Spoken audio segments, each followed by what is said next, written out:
अक्षय तृतीया एक ऐसा पवित्र दिन जिसे सनातन धर्म में कभी न खत्म होने वाला शुभ फल देने वाला माना गया है। कहा जाता है कि इस दिन जो भी शुभ काम किया जाता है उसका फल अक्षय यानी हमेशा के लिए बढ़ता रहता है। लेकिन क्या आप जानते हैं इस दिन सुदामा और भगवान कृष्ण की कथा सुनने का महत्व क्यों बताया गया है? बहुत समय पहले एक गरीब ब्राह्मण थे, सुदामा। घर में खाने के लिए भी कुछ नहीं था, लेकिन दिल में भगवान के लिए असीम प्रेम था। उनकी पत्नी ने कहा, आप अपने मित्र भगवान कृष्ण के पास जाइए। सुदामा संकोच में थे, लेकिन अंत में वे अपने मित्र से मिलने द्वारका पहुंचे। जब भगवान कृष्ण को पता चला कि उनका प्रिय मित्र आया है, तो वे दौड़ते हुए आए और सुदामा को गले से लगा लिया। उस क्षण में न कोई राजा था, न कोई गरीब, बस सच्ची मित्रता और प्रेम था। सुदामा अपने साथ केवल एक छोटी सी पोटली में चिवड़ा लाए थे, लेकिन भगवान कृष्ण ने उसे ऐसे खाया जैसे वो सबसे कीमती उपहार हो। कहा जाता है कि यही दिन अक्षय तृतीया था। भगवान कृष्ण ने बिना मांगे ही सुदामा को सब कुछ दे दिया, धन, सुख, समृद्धि और सबसे बड़ी चीज, सम्मान। जब सुदामा अपने घर लौटे तो उनकी झोंपड़ी महल में बदल चुकी थी। अब सवाल यह है, इस कथा को सुनने से क्या लाभ मिलता है? पहला लाभ, मन में सकारात्मक ऊर्जा आती है और चिंता, डर धीरे धीरे कम होने लगते हैं। दूसरा लाभ, भगवान के प्रति श्रद्धा और विश्वास बढ़ता है। तीसरा लाभ, घर में सुख, शांति और समृद्धि का आगमन होता है। चौथा लाभ, कहा जाता है कि इस दिन कथा सुनने से अक्षय पुण्य प्राप्त होता है, यानी ऐसा पुण्य जो कभी खत्म नहीं होता। संदेश, अगर आप भी अपने जीवन में सुख, शांति और समृद्धि चाहते हैं, तो इस अक्षय तृतीया पर इस पवित्र कथा को जरूर सुनें और दूसरों को भी सुनाएं, क्योंकि भगवान भाव के भूखे होते हैं, वस्तु के नहीं। राधे राधे। आप सभी का स्वागत है इस पावन और दिव्य प्रस्तुति में। आज हम बात करने जा रहे हैं एक ऐसे शुभ दिन की जिसका नाम सुनते ही मन में आस्था, श्रद्धा और सुख समृद्धि की भावना जाग उठती है। जी हाँ, आज हम जानेंगे अक्षय तृतीया का महत्व, इसकी कथा और इस दिन किए जाने वाले खास उपाय। दोस्तों, अक्षय शब्द का अर्थ होता है जो कभी खत्म न हो, जो कभी नष्ट न हो, और तृतीया का मतलब है वैशाख माह के शुक्ल पक्ष की तीसरी तिथि। यानी ये वो दिन है जब किया गया हर शुभ कार्य, हर दान, हर पूजा हमेशा के लिए अक्षय यानी अनंत फल देने वाला बन जाता है। अक्षय तृतीया को इतना शुभ क्यों माना जाता है? इसके पीछे कई पौराणिक कथाएं और मान्यताएं जुड़ी हुई हैं। कहा जाता है कि इसी पावन दिन भगवान विष्णु के छठे अवतार भगवान परशुराम जी का जन्म हुआ था। परशुराम जी को धर्म की रक्षा और अधर्म के विनाश के लिए जाना जाता है।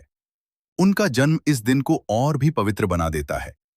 इसके अलावा एक और मान्यता के अनुसार महर्षि वेदव्यास जी ने इसी दिन से महाभारत की रचना शुरू की थी और भगवान गणेश जी ने इसे लिखना आरंभ किया था। सोचिए, इतना महान ग्रंथ जिसमें जीवन का हर ज्ञान छिपा है, उसकी शुरुआत भी इसी दिन हुई। कहा जाता है कि इसी दिन मां गंगा धरती पर अवतरित हुई थीं, जिससे इस दिन का महत्व और भी बढ़ जाता है। दोस्तों, अक्षय तृतीया दान और सेवा का दिन भी माना जाता है। इस दिन गरीबों को भोजन कराना, जल पिलाना, कपड़े दान करना बहुत ही पुण्यदायक माना गया है, क्योंकि इस दिन किया गया दान कभी व्यर्थ नहीं जाता। आपने देखा होगा कि इस दिन लोग सोना खरीदते हैं। क्या आपने कभी सोचा है कि ऐसा क्यों? दरअसल सोना समृद्धि और स्थिरता का प्रतीक है, और इस दिन खरीदा गया सोना घर में सुख समृद्धि को अक्षय बनाता है। लेकिन दोस्तों, सिर्फ सोना खरीदना ही जरूरी नहीं है। अगर आपकी क्षमता नहीं है, तो आप इस दिन एक छोटा सा दीपक जला सकते हैं, भगवान का नाम ले सकते हैं और किसी जरूरतमंद की मदद कर सकते हैं। यही सबसे बड़ा पुण्य है। अब बात करते हैं इस दिन किए जाने वाले सरल उपायों की। सुबह जल्दी उठकर स्नान करें, साफ कपड़े पहनें, भगवान विष्णु और माता लक्ष्मी की पूजा करें, उन्हें फूल, फल और तुलसी अर्पित करें। ओम नमो भगवते वासुदेवाय मंत्र का जाप करें और सच्चे मन से प्रार्थना करें कि आपके जीवन में सुख, शांति और समृद्धि बनी रहे। अगर संभव हो तो इस दिन जौ, चावल और घी का दान करें, या फिर ठंडा पानी, शरबत या छाछ बांटें। ये छोटे छोटे काम आपके जीवन में बड़ा बदलाव ला सकते हैं। दोस्तों, अक्षय तृतीया सिर्फ एक त्योहार नहीं है, यह एक अवसर है अपने जीवन में अच्छाई लाने का, पुण्य कमाने का और भगवान से जुड़ने का। अगर आप सच्चे मन से इस दिन कुछ अच्छा करते हैं, तो उसका फल आपको जरूर मिलता है, क्योंकि इस दिन की गई हर सकारात्मक ऊर्जा कभी खत्म नहीं होती। तो इस अक्षय तृतीया अपने दिल में श्रद्धा रखें, किसी का भला करें और भगवान का नाम लें। आइए अंत में हम सब मिलकर प्रार्थना करें। हे भगवान, हमारे जीवन में सुख, शांति और समृद्धि बनाए रखें और हमें हमेशा सही रास्ते पर चलने की प्रेरणा दें। इसी कामना के साथ आप सभी को अक्षय तृतीया की हार्दिक शुभकामनाएं। राधे राधे। अक्षय तृतीया की कथा। सुदामा और भगवान कृष्ण।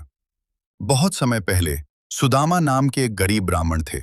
वे बहुत ही विद्वान और भगवान के परम भक्त थे, लेकिन उनका जीवन अत्यंत गरीबी में बीत रहा था। उनके घर में कई दिन तक खाना भी नहीं बनता था। सुदामा की पत्नी ने एक दिन कहा, आपके बाल सखा भगवान कृष्ण द्वारका के राजा हैं, आप उनसे मिलकर आएं, शायद हमारी गरीबी दूर हो जाए। पहले तो सुदामा संकोच में पड़ गए, लेकिन पत्नी के आग्रह पर वे द्वारका जाने को तैयार हो गए।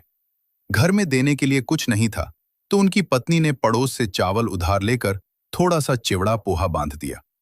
सुदामा जब द्वारका पहुंचे तो महल की भव्यता देखकर घबरा गए, लेकिन जैसे ही भगवान कृष्ण को पता चला कि उनका मित्र आया है, वे दौड़ते हुए दरवाजे पर पहुंचे और सुदामा को गले लगा लिया। भगवान कृष्ण ने अपने मित्र का अत्यंत प्रेम से स्वागत किया, उनके पैर धोए, उन्हें सिंहासन पर बैठाया और खुद नीचे बैठ गए। ये देखकर सभी लोग आश्चर्यचकित रह गए। फिर भगवान कृष्ण ने सुदामा से पूछा, मित्र, मेरे लिए क्या लाए हो? सुदामा शर्माते हुए चुप हो गए, लेकिन भगवान कृष्ण ने उनके पास से वह चिवड़े की पोटली निकाल ली और बड़े प्रेम से खाने लगे। कहा जाता है कि वह दिन अक्षय तृतीया का था। भगवान कृष्ण ने सुदामा के उस छोटे से उपहार को इतना महत्व दिया कि बदले में उन्हें अक्षय, कभी न खत्म होने वाला धन और सुख प्रदान कर दिया।